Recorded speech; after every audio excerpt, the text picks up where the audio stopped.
Johnson Manabat, ABS-CBN News. And joining us on the line is Senate President Pro Tempore Jinggoy Estrada. Good morning, sir. Good morning, RG. Good morning to all listeners. Sir, I would like to begin. Earlier today, we heard that there was this case of the DPWH contractor who allegedly tried to bribe one lawmaker. Is that something that the Senate hopes to cover in its investigation? Well, if I were to guess, yes, of course, but it still depends on the chairman of the Committee on Blue Ribbon, Senator Marcoleta. Who else would you want to face the investigation of the Blue Ribbon Committee? Well, first of all, the officials of the Department of Public Works, and of course the officials of Commission on Audit, because I believe the ghost projects will not prosper if there is no cooperation between or among the officials and the officials of DPWH and the Commission on Audit. Sir, the Commission on Audit is supposed to be like the last bastion for public spending, for guarding public spending. It's supposed to do an audit of all expenses. So if there is collusion on the part of the Commission on Audit, how then are we able to safeguard public finance? Well, that's the problem. I still believe that there are still a lot of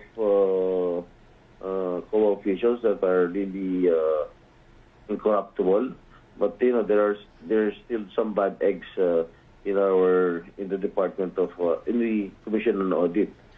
Kaya talagang we really have to investigate these anomalies.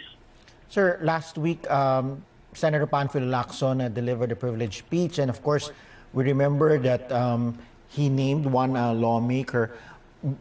Where do you stand insofar as investigating lawmakers in the matter of flood control projects? Is it a ticklish issue for you?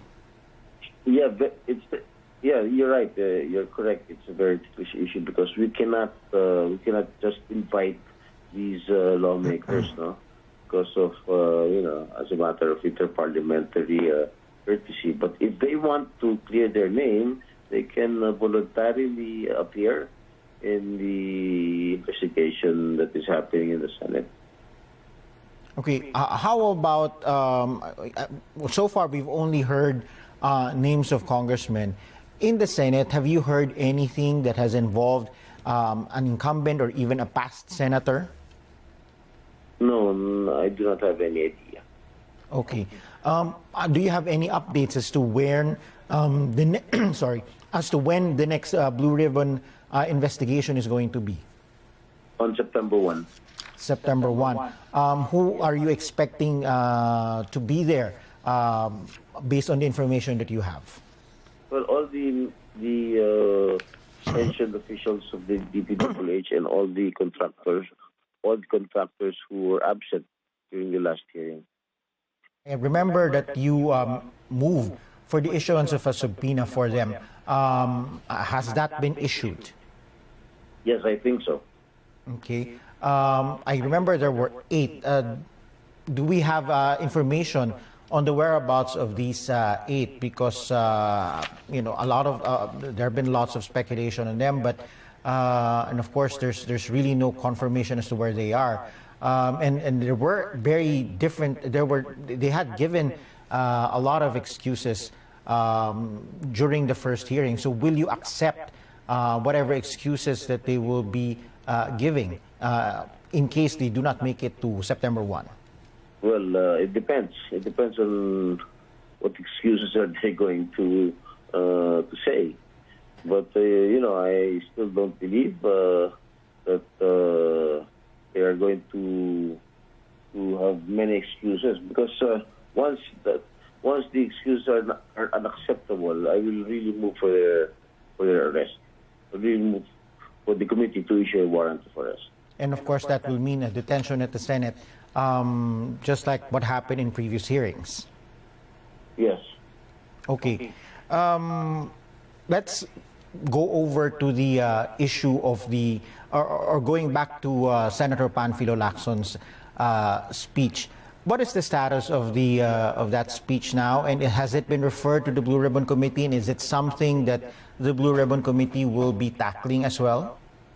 Well, it hasn't been referred to the appropriate committee, most likely the Blue Ribbon Committee, since Senator Lacson was under the weather when he delivered the privilege speech last week. So on Tuesday, the interpellations will commence. So after all the interpellations has been completed, and that's the time that it will be referred to the appropriate committee. How long and how extensive do you think will be the Senate investigation into this flood control? Well, I have spoken to Senator Marcoleta. He doesn't intend to prolong the investigation of this particular issue. Why is that so? Because there have been a lot of there are lots of new information that are coming out as we or as the public gets to sift through the Isumbong sa Pangulo website. So why not do a more comprehensive investigation?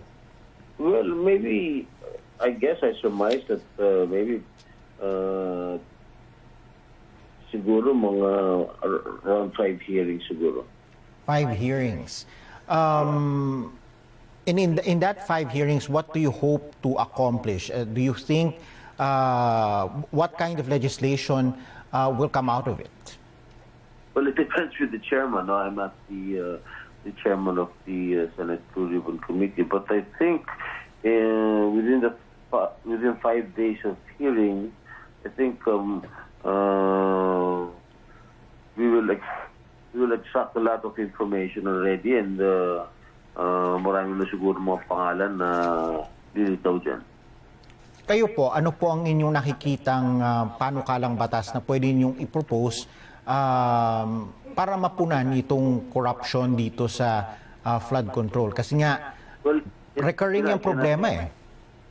I cannot answer you right now with regard to the legislation that we will make. No, it depends on the outcome of the hearing, and that is the time that siguro we can craft laws.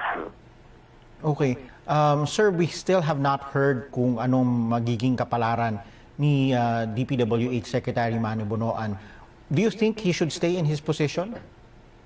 Well, I cannot answer that because it is still up to the President to decide whether he is still fit to act as a DPWH Secretary. So, if the President deems that he is not fit to be Secretary, then so be it. If the President still thinks that he is still qualified, still capable to handle the department, so be it. Sir, kasabay ng Senate Blue Ribbon Committee, yung Kamara, mag-iimbestiga din. Sa tingin ninyo, ano ang magiging value to the country na meron dalawang sabay na investigasyon? Well, we cannot prevent the House from investigating to have a parallel investigation. No? Siguro naman, sana pabayaan na nila yung Senate na mag-imbesta. Total naman. I think, I don't know, no? If we were the one who first started this investigation. I'm not privy to it. As far as I can remember, I think nauna po yata kayo because I have not encountered that the House has already begun their investigation. But as you said earlier, you think there might be 5 hearings. If ever, the second will be on September 1, and you will be expecting the DPWH contractors and even the COA. Let's zero in on the COA. What kind of liability do you see that they may have in this particular case? Same liability as that of the DPWH officials. Meaning, dahil pinalusot po nila yung flood control? Hindi naman po-prosper. Ang isang ghost project, kung walang go signal ang mga opisyalis ng COA. Because sila yung huling pipirma sa mga dokumento they should have inspected the project. Kung hindi nila inspection, that's their That's their fault. No? Actually, imposible walang collusion yan. Kung na hindi magpo-prosper ang ghost project. Sir, during the Blue Ribbon Committee last week, you also talked about Wow Builders and yung ghost project dun sa Bulacan na nakarating sa inyong, or yung impormasyon tungkol dun sa ghost project sa Bulacan na nakarating sa inyong opisina. Ano po ang inyo pang maikukwento sa amin tungkol dun sa na-discover nyo doon? Well, I still have to talk to my research staff kung meron pa silang mga na-discover ng mga anomalya. So, siguro within this week, marami na rin tayong ma-discover pa ng mga ghost projects. Not only siguro in the province of Bulacan, but also in various provinces, other provinces here in our country. Wow Builders pa rin po yung tungkol sa yung inimbestigahan ninyo or iba ng contractor? Marami yan. May mga yung sa St. Timothy, St. Gerald, yung pagmamayari ng Vizcaya, yung Sara Vizcaya.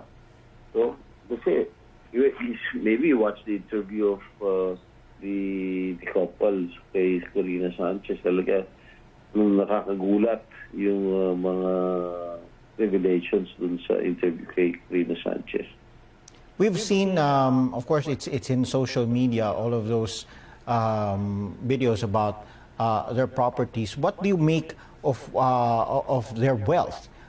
Is it something that they could legally generate, given their income? Your guess is as good as mine. How can a couple who started from scratch acquire or purchase 59 luxury vehicles? And sinabi naman yata doon isa sa mag-asawa na yun na ang gateway nila sa pagyaman nila nung sumali sila sa DPWH. So that is very, very clear. Okay. So you think hindi or katanggap-tanggap bang paliwanag yun yung pagsali nila sa DPWH? Is it something that what would make it a legitimate income?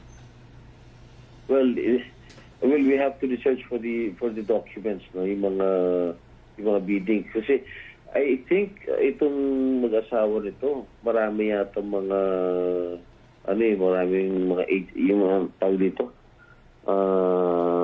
contractors, no? Mm-hmm. Maraming mga pangalan. I think they have 9. 9 yata siya, if I'm not mistaken. At yung siyam na contractors na yan, I think they garnered around billions of pesos from the DPWH. Sir, aside from the Vizcayas and the Wow Builders, any other contractors that you're investigating? Yung SYMS, I think they are also involved in those projects. Sir, can you give us an idea kung ano yung lahat ng mga iniimbestigahan ninyo, ano yung total amount of transactions that are involved? Wala pa akong figures, RG.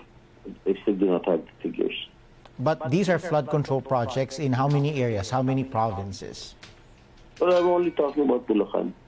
Puro Bulacan po itong mga proyektong iniimbestigahan ninyo. Even yung sa mga Vizcayas na binanggit po ninyo. Yes. Okay. And of course, you're going to present that in the next hearing, or will you be announcing more findings sooner than the next hearing? Maybe during the committee hearing. Okay. Si Sara Vizcaya po ba, do you have any information kung nandito po siya sa Pilipinas? I really do not have any idea. Okay. I hope they're still here. If you get a chance to talk to her during the hearing, upcoming hearing, what will you ask her?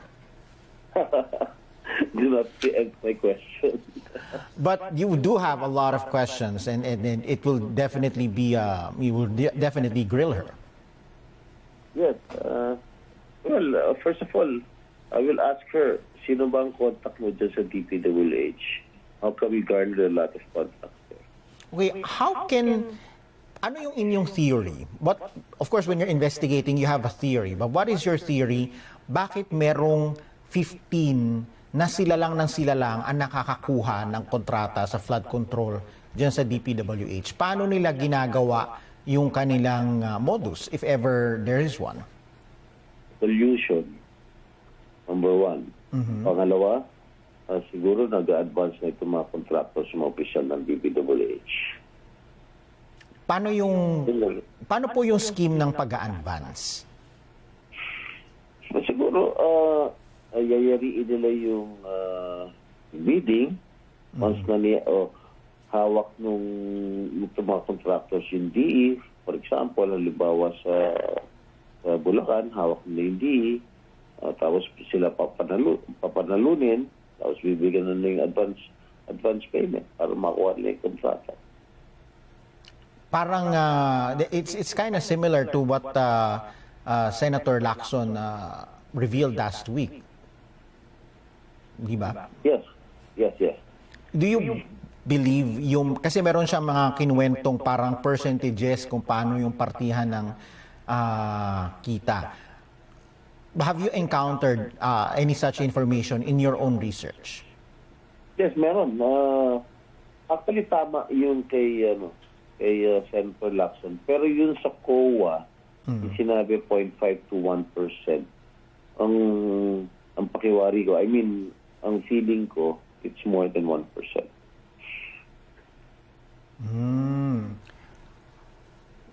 Yung inyong tansya na it's more than 1%, where is that coming from?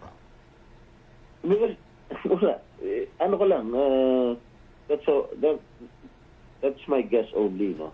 That's my wild guess.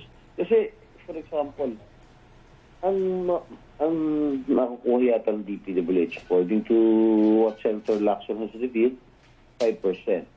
Kung walang cooperation, kung walang pollution ng COA, dahil sila yung huling pirma, hindi magpo-prosper yan.